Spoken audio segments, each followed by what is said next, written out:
Pessoal, né? Voltando então. Então, como é que inicia a cascata, tá? Como é que inicia toda a sinalização? Tá lá, tranquilão, pá, tudo funcionando, né? Tudo bonitinho, as plaquetas lá andando pela circulação, tudo, né? Tranquilinho. POF, né? Acontece o quê? Um dano na parede do vaso sanguíneo, tá? Junto com essa parede, então, junto com essa lesão, vai se produzir então o que? Né? Vai ter o dano tecidual. Devido ao dano tecidual, você tem uma exposição do fator tecidual, tá? Então, o fator tecidual mostra, ó, deu bosta aqui, né? Alguma coisa de errado não está certo, tá? Com isso, então, o fator tecidual ativa o fator 7, tá? Fazendo, então, junto, os dois formam, então, o complexo inicial do processo, tá? Então, a forma extrínseca ali. Começa o processo, tá? Então, o fator 7 ativado, ligado ao fator tecidual, vai ativar, né, tanto o fator 10, vai estar relacionado à ativação do fator 10 como o fator 9. Tá? O fator 10, tá, junto ali com o fator 5, tá, ativado, tá, mais o cálcio, vejam que cálcio aqui vai ser muito importante, tá, os íons de cálcio vão estar super relacionados à resposta dessa cascata de coagulação, vão começar a formar, vão transformar, né? Transformar uma pequena quantidade de prototrombina em trombina. Tá? Então aqui você já tem o começo da formação de trombina, tá? Transformação da prototrombina em trombina, que essa trombina vai transformar o fibrinogênio em fibrina. Só que aqui, nesse complexo chamado de prototrombina, é muito pouco ainda, tá? Esse complexo não consegue ativar a quantidade necessária de trombina para ativar a quantidade necessária de fibrina, tá? Então, o que acontece? Além desse complexo, você vai ativar outro fator de coagulação chamado fator 2A, tá? O fator 2A vai estar relacionado à amplificação do sinal, tá? Como eu falei, você precisa iniciar, você precisa amplificar, tá? Então, pela amplificação, o que acontece? Você vai ter, então, na amplificação, a formação de trombina, ativação máxima das plaquetas, tá? Exposição de sítios de ligação a fatores na superfície das plaquetas, então você vai aumentar os sítios de ligação, tá? Tem a plaqueta, você vai ter lá os receptores na membrana da plaqueta, chamados sítios de ligação, que vão se ligar aos fatores que estão fora, né? Os fatores ali de coagulação. Você aumenta a expressão desses sítios de ligação na membrana, então você aumenta a atividade celular da plaqueta, a plaqueta começa a expressar mais dessas proteínas, colocando ela na membrana, então você, tendo essa proteína na membrana, vai se ligar a mais fatores para fazer aquela rede, tá? E você também tem a liberação do fator 5, tá? Que vai ser necessário também para a amplificação do sinal. Então, como funciona a propagação? Você tem, então, o fator 8, o fator 9, tá? E o fator 8 ativado pelo complexo tenase, tá? Ambos, tanto o 9 como o 8, vão ativar o fator 10, tá? Então, o fator 10 ele é ativado tanto ali pela... O fator 10 é ativado tanto pelo fator 7, fator tecidual, vejam aqui, como pelo, tá, fator 9 e fator 8 ativado, tá? Que daí vai também ativar o fator 10. Então, 10, o 7 e o fator tecidual começam um pouquinho, formam um pouquinho do complexo trombobinase. Não é o suficiente, né? Só que junto com o 7, é uma bagunça aqui. Isso é o caos aqui. Você vai ter, então, aumento do fator 9. O fator 9 vai fazer, então, com o fator 8, aumento mais ainda do fator 10. Ativação mais ainda do fator 10, que vai formar mais ainda o complexo protrombinase, que aí vai mais ainda aumentar a quantidade de trombina, que vai aumentar mais ainda a quantidade de fibrina, tá? Então, a trombina, então, essa que eu estou falando, é responsável pela clivagem do fibrinogênio em monômeros de fibrina. Então, a trombina, ela quebra o fibrinogênio em fibrina, que a fibrina é a forma ativa dessa proteína, tá? A fibrinogênio é a forma inativada, a fibrina é a forma ativa dessa proteína. Então, a trombina, ela quebra em determinados sítios específicos, tá? Isso também não vem ao caso, tá? E beleza, então você tem ali então, a quebra do fibrinogênio em fibrina pela trombina, tá? Essa trombina, então, ela é ativada, né, pelas cascatas de sinalização, que eu falei para vocês, vai ter o fator 7, o fator de dano tecidual, fator 8, fator 9, né, junto com o fator 10, o fator 5, tá? Vai ter esse caos todo que não expliquei para vocês, né? Então, o fator 7, junto com o fator tecidual, ativa parte do 10, tá? E ativa um pouco do 9, tá? O 9, que vai ser ativado pelo fator, né, pelo caminho intrínseco, vai ser ativado, vai ativar o 8, que daí também vão ativar o 10. Tá? Então, parte do 10 ativado de um lado, parte do 10 ativado do outro.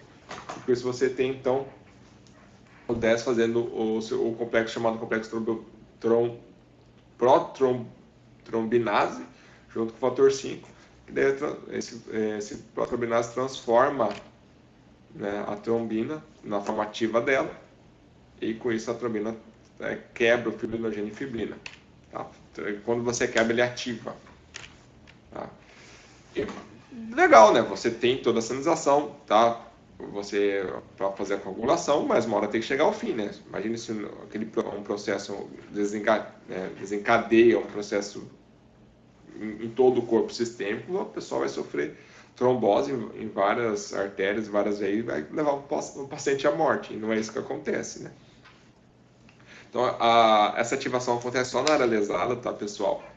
E após um tempo, você vai ter o que? A ativação dos anticoagulantes. Tá? O que é isso? Você coagulou, você obstruiu, ocludiu o vaso ali, obstruiu o seu vazamento, tá? Beleza, fez a função dele. Você vai começar a ter ali, vai ter macrófagos sinalizando para a reparação celular daquela região, vai começar a gerar tecidos ali novo para o vaso se regenerar. E você vai começar o quê? Ter a produção de anticoagulantes ali, tá? Justamente para você parar de fazer coágulo e, além disso, você quebrar o coágulo que já foi formado. Tá? Então, com isso, você vai ter o quê? Quais são os anticoagulantes naturais presentes na circulação? Você vai ter o inibidor da via do fator tecidual, tá? O fator tecidual é aquele que é um dos principais ativadores da coagulação, proteína C, proteína S e a antitrombina. Tá? A gente vai falar um pouquinho deles agora. Tá? O inibidor da via de fator tecidual, ele se liga no fator tecidual e, né, depois de um tempo, depois que já formou o coágulo, começa então a ser expresso o inibidor da via do fator tecidual. Esse se liga ao fator tecidual, não deixa o fator tecidual se ligar ao fator 7. E sem essa ligação ao fator 7, você não forma o fator 10. Sem o fator 10, você não forma o quê? A trombina. Tá? E sem formar a trombina, você não forma o quê? A fibrina. Tá? Então, com isso, você para uma das vias de coagulação. Tá? Uma outra coisa, tá? A proteína C e a proteína S, elas inativam tanto a proteína 5, que é aquela protrombina que se liga na 10, como a proteína 8, que é uma das, né, ao fator 8, né, fator 5, fator 8. Então, o fator 8 é o que se liga, junto com o 9, vai ativar o fator 10. O fator 5 é o que vai, o fator 5 ativado é o que vai se ligar ao fator 10 para formar a trombina, tá? Então, a proteína C e a proteína S, a proteína C se liga ao fator 5 e ao fator 8, tá? E a proteína S funciona como um cofator, tá? A proteína C precisa da proteína S para inativar tanto o fator 5 como o fator 8, tá certo? Então, aqui então nós temos a outra via, então, você impedindo o fator 5 e o fator 8, você impede a produção de o quê? De trombina, tá? E também temos a antitrombina, tá? Que essa se liga especificamente na trombina, tá, pessoal? Além disso, ela também inibe o fator 9, 10 e 11 ativado, tá? Então, a antitrombina, então, ela se liga na trombina e anula a trombina. Anulando a trombina, né? Você inibindo a trombina, você não tem a transformação do fibrinogênio em fibrina. Tá? Com isso, então, você para de produzir fibrina, tá? Evitando assim a continuação da coagulação. E no final, além de você, né, você parou de fazer fibrina, tá? Porque você parou de fazer trombina, e a fibrina que estava lá tem que ser quebrada. Então vai entrar em ação o que? A fibrinólise, tá? Então a fibrinólise, então, é a quebra dos coágulos de fibrina, né? Você vai ter a malha de fibrina ali, né, no tecido ali junto ao vaso sanguíneo. O vaso sanguíneo já vai ter regenerado parte do tecido, então já não vai ter mais vazamento. Então entra em ativação então a plasmina, então, para o quê? Para quebrar, né, que são as fibrinólises, né, que quebram então a fibrina, certo? Para desmontar essa rede de fibrina, esse coágulo presente ali naquela região. Então, a fibrinólise, ela é especificamente para a fibrina, e acontece só onde está ativada a fibrina. Então, só onde está ocorrendo a coagulação que a fibrinólise é ativa, tá? E, além disso, né, eu coloco aqui que essa especificidade dependente de fibrina é o resultado de interações moleculares específicas entre o atividador de plasminogênio ou plasminogênio, a fibrina e inibidores de fibrinólise, tá? Você vai ter a fibrinólise, tá? Que é a quebra então da fibrina, tá? Libera ativadores então a fibrinólise ativa o plasminogênio, que ativa a plasmina, que essa acaba quebrando a fibrina, tá? Então também tem uma cascata de inibição, tá? Uma cascata anticoagulante, tá?